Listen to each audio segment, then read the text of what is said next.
Praise the Lord. கர்த்தருக்கு மகிமை உண்டாவதாக. இந்த நல்ல காலை வேளையில் கர்த்தருடைய வார்த்தை மூலமாய் உங்கள் யாவரையும் சந்திப்பதிலே நான் மிகுந்த மகிழ்ச்சி அடைகிறேன். யோபு புத்தகம் 42ஆம் அதிகாரம் 2ஆம் வசனம். தேவரீர் சகலத்தையும் செய்ய வல்லவர், நீர் செய்ய நினைத்தது தடைபடாது. அன்புக்குரிய தேவனுடைய பிள்ளைகளே, இந்த யோபு புத்தகத்தின் 42ஆம் அதிகாரத்தில் யோபு சொல்லுகிற வார்த்தை, தேவரீர் சகலவற்றையும் செய்ய வல்லவர், நீர் செய்ய நினைத்தது ஒன்றும் தடைபடாது. ஆமேன். இந்த காலை நேரத்தில் இறைவார்த்தை கேட்கிற தேவனுடைய பிள்ளைகளே, நம்முடைய தேவன் எல்லாவற்றையும் செய்து முடிக்க வல்லமை உள்ளவராக இருக்கிறார். சோர்ந்து போகாதீங்க. வேதனையோடு கூட இருக்கலாம். இந்த யோபு பலவீனப்பட்டு எல்லாவற்றையும் இழந்து அவர் ரொம்ப துக்கத்தோடு கூட இருக்கும்போது, அந்த யோபுடைய வாழ்க்கையில் தேவன் கொடுத்த மிகப்பெரிய ஒரு வார்த்தை, தேவனால் எல்லாவற்றையும் செய்ய முடியும். இந்த கஷ்டங்கள், இந்த பிரச்சனைகள், நான் இழந்து போன எல்லாவற்றையும் திரும்ப என் தேவனால் கொடுக்க முடியும். என்னுடைய வியாதி என்னை விட்டு போகும், என்னுடைய சூழ்நிலை மாறும், நான் இழந்து போன எல்லாவற்றையும் தேவன் எனக்கு திரும்ப கொடுப்பார் என்கிற ஒரு எண்ணத்தோடு கூட சொல்லுகிற வார்த்தை தான் இந்த வார்த்தை. அன்புக்குரிய தேவனுடைய பிள்ளைகளே, இந்த யோபுவை போல நீங்கள் பலவீனப்பட்டு வியாதியோடு கூட இருக்கலாம். ஒருவேளை எல்லாவற்றையும் இழந்து போய் என்ன செய்ய போகிறேன் வழி தெரியாமல் இருக்கலாம். கடன் பாரத்தோடு கூட இருக்கலாம், நஷ்டத்தோடு கூட இருக்கலாம், எல்லாவற்றையும் இழந்து போய் இருக்கலாம். சோர்ந்து போகாதீங்க. நம்முடைய ஆண்டவரால், நம்முடைய தேவனால் எல்லாவற்றையும் செய்ய முடியும். ஆமேன். இந்த இக்கட்டான சூழ்நிலைகள் இருந்து நம்மை தப்பி கரையேறுவதற்கு தேவனால் முடியும். ஆமேன். எனவே நாம் அவரை விசுவாசிக்க வேண்டும். நீங்கள் வேத புத்தகத்தில் பார்த்தீங்கன்னா, பெரும்பாடுள்ள ஸ்திரீ, அவளுக்கு அந்த உதிரப்போக்கு, அந்த வியாதியில் அவள் என்ன செய்கிறா, மருத்துவர்களை தேடி போகிறா. எல்லா இடத்துல போய் அவள் சிகிச்சை எடுக்கிறா. ஆனால் அவளுக்கு எந்த சுகமும் கிடைக்கல. தன்னுடைய ஆஸ்தி எல்லாவற்றையும் செலவழித்தும் அவளுக்கு ஒரு சுகமும் கிடைக்கல. இப்போ அவள் இயேசு கிறிஸ்துவை குறித்து கேள்விப்பட்டு இவன் என்ன செய்கிறா, இயேசுவை நோக்கி போகிறா. ஆனால் அங்கே பயங்கரமான கூட்டம், இயேசுவை பார்க்க முடியல. இப்போ இவன் என்ன செஞ்சான்னா, இயேசு கிறிஸ்துவின் வஸ்திரத்தின் ஓரத்தை தொட்ட உடனே அவளுக்கு அந்த உதிரப்போக்கு நின்று போனது. அவள் பரிபூர்ண சுகம் அடைந்தாள். ஆமேன். அன்புக்குரிய தேவனுடைய பிள்ளைகளே, இந்த ஸ்திரீக்கு இந்த விசுவாசம் தேவனால் அவருடைய வாழ்க்கையில் அற்புதத்தை செய்ய வல்லமையாய் முடிந்தது. ஆமேன். இன்றைக்கு இறைவார்த்தை கேட்கிற தேவனுடைய பிள்ளைகள், நம்முடைய விசுவாசமே உலகத்தை ஜெயிக்கிற ஜெயம். அல்லேலூயா. நாம் விசுவாசத்தோடு கூட நாம் தேவனை நோக்கி பார்க்கும்போது நம்முடைய வாழ்க்கையில் இருக்கிற எல்லா பாடுகளும், எல்லா வியாதிகளும், கஷ்டங்களும் நம்மை விட்டு விலகி போய்விடும். ஆமேன். அல்லேலூயா. எனவே இந்த இறைவார்த்தை கேட்கிற தேவனுடைய பிள்ளைகளை விசுவாசமாக தேவ சமூகத்தில் போய் உட்கார்ந்து கண்ணீரோடு கூட ஜெபிப்போம்.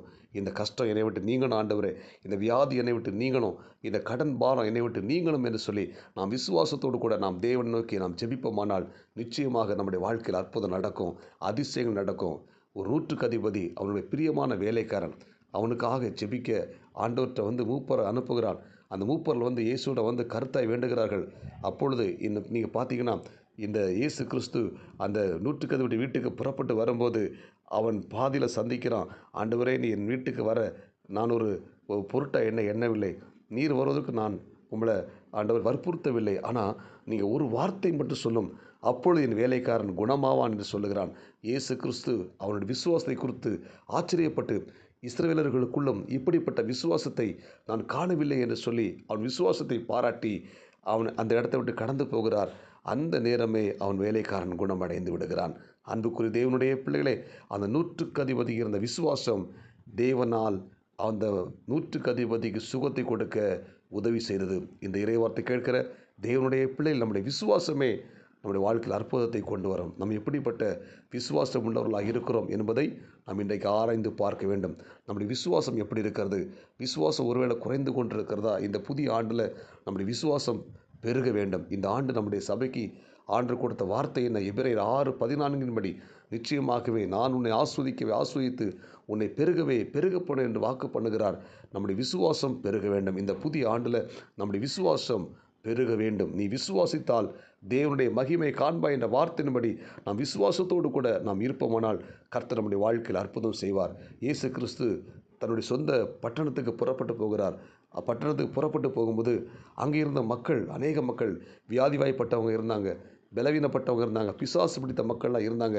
அப்போ இயேசு கிறிஸ்து அங்கே போகும்போது அங்கே இருந்த ஜனங்கள், இவன் தச்சனுடைய குமாரன் அல்லவா, இவன் மரியாளுடைய மகன் அல்லவா, இவனுடைய சகோதரன் சகோதரி நம்மிடத்தில் இருக்கிறார்கள் சொல்லி இயேசுவை குறித்து அவங்க அற்பமாக எண்ணினார்கள். அவிசுவாசத்தோடு கூட இயேசுவை பார்த்தார்கள்.